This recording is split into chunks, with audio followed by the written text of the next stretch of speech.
Assalamu alaikum and welcome to With the Prophet. I'm Ali Coleman, our viewer host. We are looking at the Sahaba, the companions of the Prophet, peace be upon him, and how he, the Prophet, interacted with his companions during his life. Our guest of Saudi Arabia, Sheikh Assim Al-Hakeem. Assalamu alaikum. Wa alaikum assalam wa rahmatullah. Thank you so much, Sheikh, for being with us to open the subject about how the Prophet, peace be upon him, interacted with his companions, his faithful companions. We should probably start with an understanding about exactly who we should consider as companions. There's across the 1.8 billion Muslims, there's somewhat difference of opinion about exactly who the Sahaba are, what their rank is in Allah's sight and to the Prophet. Let's start by defining who the Sahaba are. Bismillah ar-Rahman ar-Rahim. Alhamdulillahi Rabbil Alameen. Wa sallallahu wa sallam wa baraka ala abdihi wa rasulihi al-amin. Nabiyyina Muhammadin wa ala alihi wa sahbihi ajma'een. Amma ba'd. As you've correctly stated, the scholars differed in defining the title of Sahaba. Okay. So, as-Sahabi, meaning the companion of the Prophet ﷺ, is defined as a person who met the Prophet ﷺ as a Muslim and died as a Muslim. Okay. So by this you can take out the hypocrites who met the Prophet ﷺ. They were hypocrites and were soon forgotten, and nobody considered them to be among the companions because they were well known to the companions of the Prophet ﷺ. And also from this definition we extract those who saw the Prophet or met the Prophet ﷺ while they were disbelievers and did not believe until he died. And they became Muslim, then they're not companions. Or those who apostatized and abandoned Islam and died as disbelievers. Now, when we talk about this segment of the society, we are talking about the elite. The Prophet ﷺ, when he was talking about the best of generations, he said the best of generations is my generation. That is the generation of the companions. Right. And those who follow them. And he's talking about the tabi'een, the followers, or those who saw the companions but did not see the Prophet ﷺ. And those who follow them. And these are the tabi'een, who saw the tabi'een but did not see the companions. May Allah be pleased with them. So the Prophet is telling us ﷺ, that these three generations are the best generations ever to walk the earth. And why is that? Because they carried the religion to us. And this is why we have a very high level of respect and love towards the companion. May Allah be pleased with them, because without them we would not have received the Quran, we would not have learned the Sunnah, and we would not have known what events took place at the lifetime of the Prophet ﷺ. I'd like to pick up, thank you for that answer. I'd like to pick up on what you just said about the Quran and the role of the Sahaba, may Allah be pleased with them, in bringing us, facilitating the Quran coming to us. The Prophet, peace be upon him, was receiving these revelations. And he himself was not a literate man. He wasn't going home, opening up, pen and paper and write. Talk about how this was happening. I mean, it happened over in stages. Principally, who were the writers? Do we know who they were? Can you talk about that? Well, first of all, the Prophet ﷺ revelation continued for 23 years. And he had scribes who were responsible for writing whatever is revealed to him, 1 ayah, 2 ayahs, a full chapter, depending on the revelation it came. So we know that Umar ibn al-Khattab Uthman ibn Affan, Ali ibn Abi Talib, Muawiyah ibn Abi Sufyan, Zayd ibn Thabit, all of these learned companions who used to read and write, whenever they were in the presence of the Prophet, he had like half a dozen or more of them. I see. So whenever a revelation came, they would just simply bring a piece of leather, a piece of a tree, of leaves or bones, and they would write on them, and the people would learn it by the word of mouth or by scribing another copy of it. This is how it was revealed. And it is well known that the Quran was memorized. It is verses in the chest of the believers. So let us assume, hypothetically, that all copies of the Quran is burnt to the ground today. No problem. Tomorrow we'll write an exact replica without a single letter different, without a single vowel different, because it is memorized by hundreds, literally hundreds of millions of people. I go in my masjid, I lead the prayer, a child of 10 years of age correct me when I make a mistake. Though I am the imam, he corrects me without any problem. And I accept that and I embrace it because the boy is preserving the Quran. Yeah, it's really an amazing thing when you stop to think about it. All right, a slight sidetrack. So thank you for indulging me on that.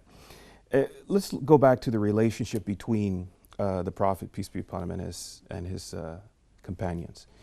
How would you? You've told us so much, and we've got snippets here and there. But let's be direct about it this time and describe for us the relationship, how he interacted with them, how he viewed them, valued them, so on and so forth.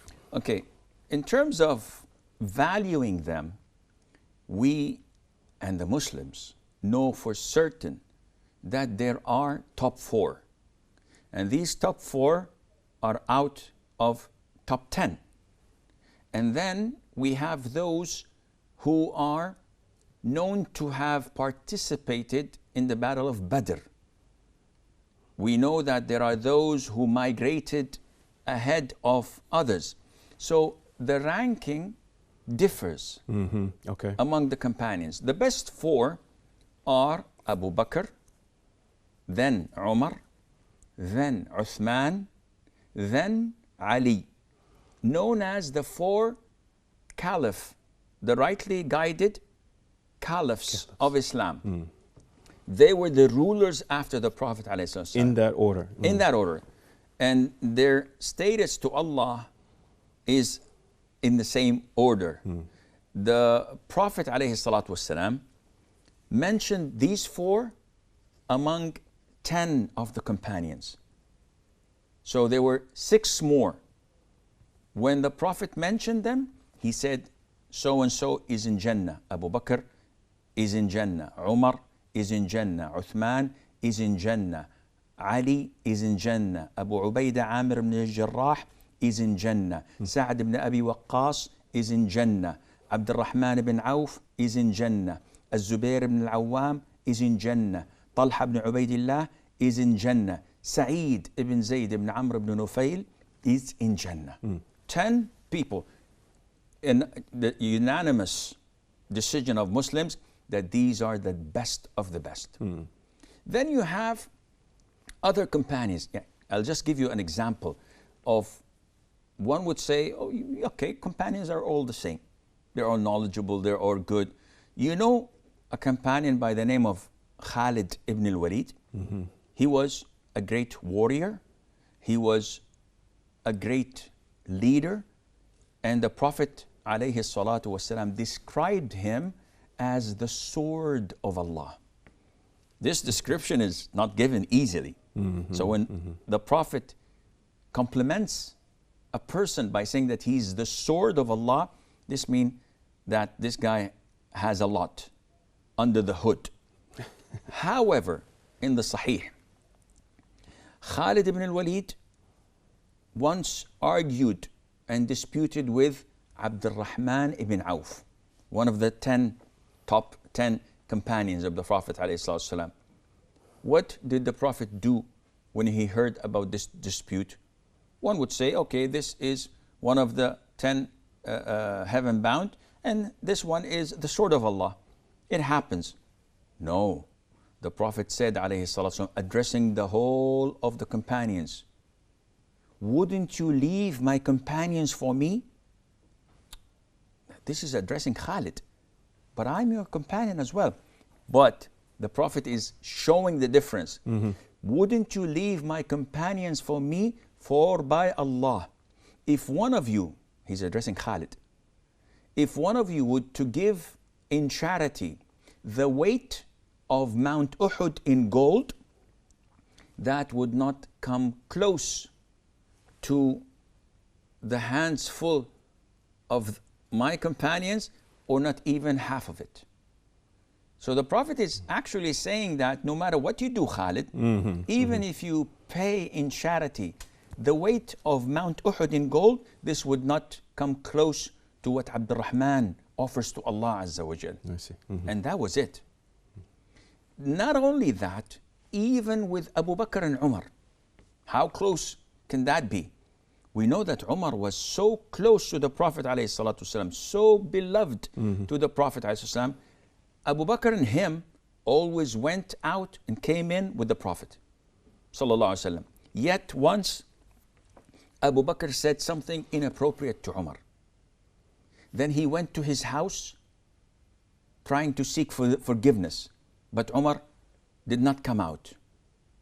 So Abu Bakr went to the Prophet ﷺ, apologizing for his mistake towards Umar and asking him to intercede. Yani Abu Bakr is admitting his fault. Umar went to Abu Bakr's house and he did not find him. So he went to the masjid to meet him because he felt that maybe I should have accepted his apology. The moment he walked into the masjid, the face of the Prophet ﷺ changed. Abu Bakr went down on his knees and said, "O Prophet of Allah, I'm the wrong one. It is my mistake." And the Prophet said, ﷺ, "Wouldn't you leave my companion for me?" Abu Bakr believed me when everyone else said I'm a liar. Abu Bakr gave his money and wealth to assist me and to help me when everyone else deprived me from that. Wouldn't you leave my companion for me? And he's addressing this to Umar. Then the people, the companions said, after that day, no one ever touched Abu Bakr or dared to say something against him. This is the status of Abu Bakr to the Prophet ﷺ. Wow, thank you so much for that, Sheikh. We are ready for a break, and we will come back to continue with Sheikh Assim.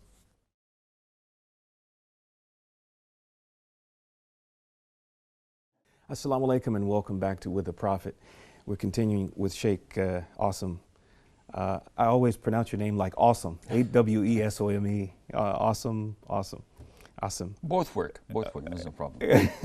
Thank you for your, you know, in relationships, the Prophet time and time again, peace be upon him, proves himself to be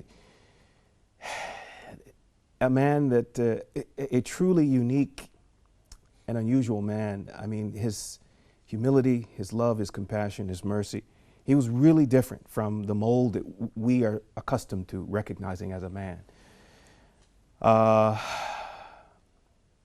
In any organization, public, private, for-profit, non-government, so on and so forth, there's a hierarchy. And the relationship between leaders, managers, and workers is an important one, how to maintain healthy relationship. And so the question I'm trying to get to is characterizing the nature of the Prophet's relationship with his companions, peace be upon him. Was he rigid with them? I think not. Was he open to them? Did he defend them? Did he protect their feelings? Did he resolve disputes? Yes, yes, yes. Did he joke with them? Elaborate on these points and the nature of his relationship. If we would like to elaborate, this would take us like 6 or 7 more episodes, Yeah. and it won't be enough. The Prophet ﷺ was the perfect human being. So when you talk about perfection in regards to being a human being, he was the manifestation of such perfection.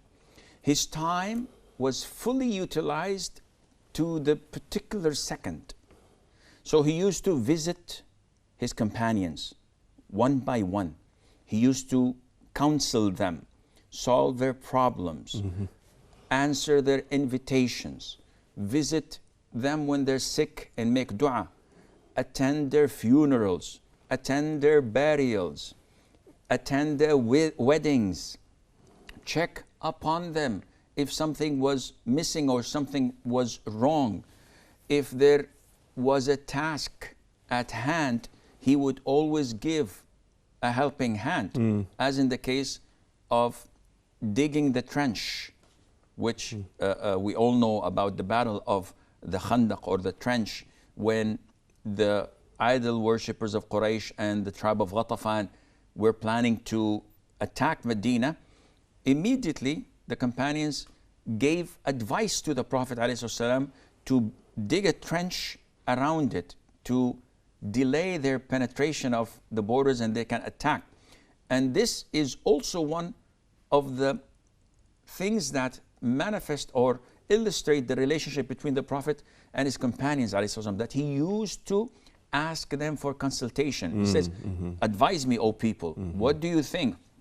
And they advised him to dig the trench. One man, for example, who used to attend the court of the Prophet ﷺ, and he had a young child that came from behind his back and played. He's his father, plays with the father. One day, the guy did not come. And the Prophet asked, where is my companion so-and-so? And they told him that his beloved son had died. So the man was in mourning.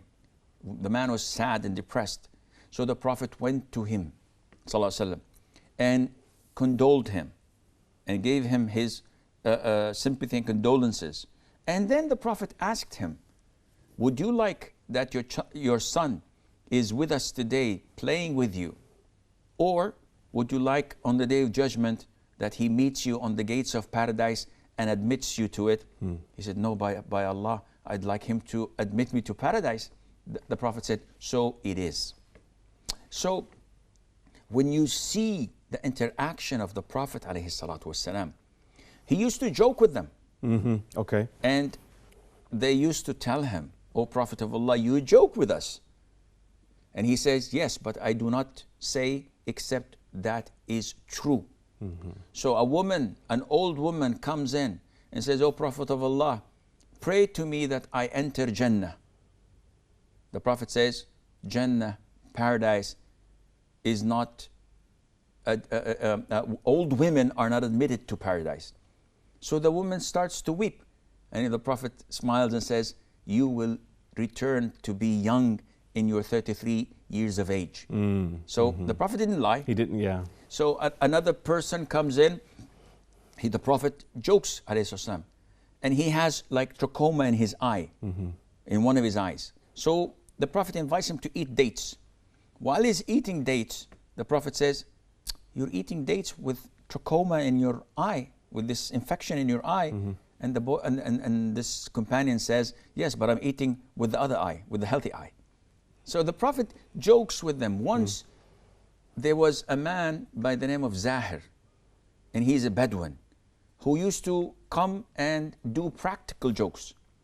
For example, he sees something in the market and he buys it from the owner and he takes it and he tells the owner to come to collect your money. And he goes to the Prophet ﷺ and he gives him this thing and he says, oh Prophet Allah, this is a gift. I liked it for you. And the Prophet is thankful. And a few minutes later, the owner comes. And Zahir says to the owner, collect your money from the Prophet. Yeah. And the Prophet laughs of this. Once the Prophet went into the market and saw Zahir. So he came from behind him. He embraced him and said, who will buy this slave from me? And the guy was trying to get loose and loose the grip. But then when he heard the voice of the Prophet ﷺ, he started going back, wanting to touch the body of the Prophet ﷺ and remain in this.